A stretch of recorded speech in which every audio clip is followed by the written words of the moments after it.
रुक करते हैं सरगुजा का। सरगुजा की हम बात करेंगे। सरगुजा जिले के उदयपुर स्थित ऐतिहासिक और धार्मिक महत्व वाले रामगढ़ पर्वत के अध्ययन के लिए बीजेपी ने 3 सदस्यीय एक समिति बनाई। यह समिति एक सप्ताह के भीतर बीजेपी के प्रदेश अध्यक्ष किरण सिंहदेव को अपनी रिपोर्ट सौंपेगी। रामगढ़ के संरक्षण के लिए पूर्व डिप्टी सीएम टीएस सिंहदेव ने मुख्यमंत्री को पत्र लिखा था। सिंहदेव ने रामगढ़ से सटे हुए हसदेव के जंगल में कोल ब्लॉक में हो रही ब्लास्टिंग के चलते रामगढ़ के ऐतिहासिक धरोहर पर मंडरा रहे खतरे को लेकर चिंता व्यक्त की थी। रामगढ़ पर अध्ययन करने के लिए बीजेपी की तरफ से बनाई गई समिति में पूर्व विधायक हैं शिवरतन शर्मा, भरतपुर सोनहत विधायक रेणुका सिंह और बीजेपी के प्रदेश महामंत्री अखिलेश सोनी। बता दें आपको, इस मामले को लेकर पूर्व डिप्टी सीएम ने 2 सितंबर को मुख्यमंत्री विष्णुदेव साय को 6 पन्नों की चिट्ठी लिखी थी और देखिए उसके बाद एक समिति बनी है। ये समिति अब मामले में आगे क्या कुछ किया जाना है, क्योंकि वनवास काल से इसकी मान्यताएं जुड़ी हैं, भगवान राम से मान्यताएं जुड़ी हैं रामगढ़ की। सरगुजा का ऐतिहासिक ये रामगढ़, जिसको बचाने के लिए सिंहदेव ने पत्र लिखा मुख्यमंत्री को। ऐतिहासिक और प्राचीन नाट्यशाला यहाँ पर है, कई महत्व है यहाँ का।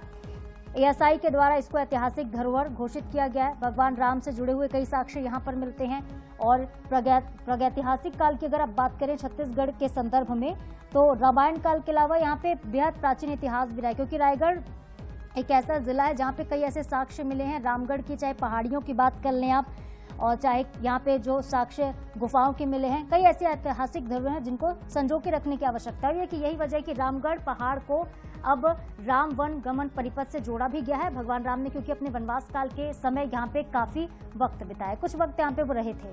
ऐतिहासिक महत्व है, पौराणिक भी महत्व है। और संवाददाता संतोष कश्यप हमारे साथ जुड़ रहे हैं ज्यादा अपडेट के साथ इस खबर पर।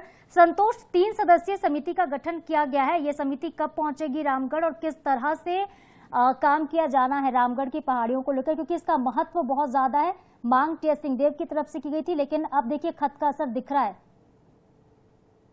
जी बिल्कुल, देखिए जो रामगढ़ पहाड़ी है वो आस्था का केंद्र है।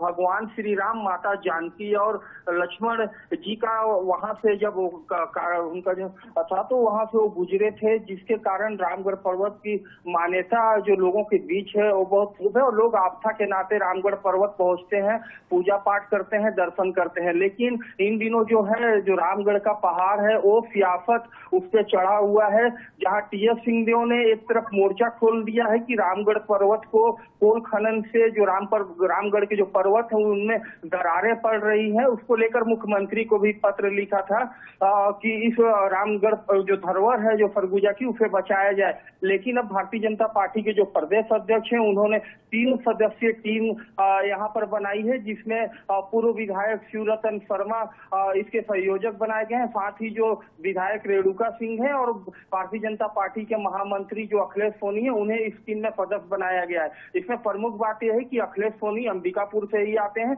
रेणुका सिंह भी सरगुजा की पूर्व सांसद रह चुकी हैं, सरगुजा संभाग की ही राजनीति करती हैं। तो कहीं ना कहीं जो रामगढ़ पर्वत है उसके बारे में जो 3 सदस्यीय टीम है वो जाएगी, जांच करेगी और भारतीय जनता पार्टी के जो प्रदेश अध्यक्ष है किरण देवसाय उनको रिपोर्ट सौंपेगी।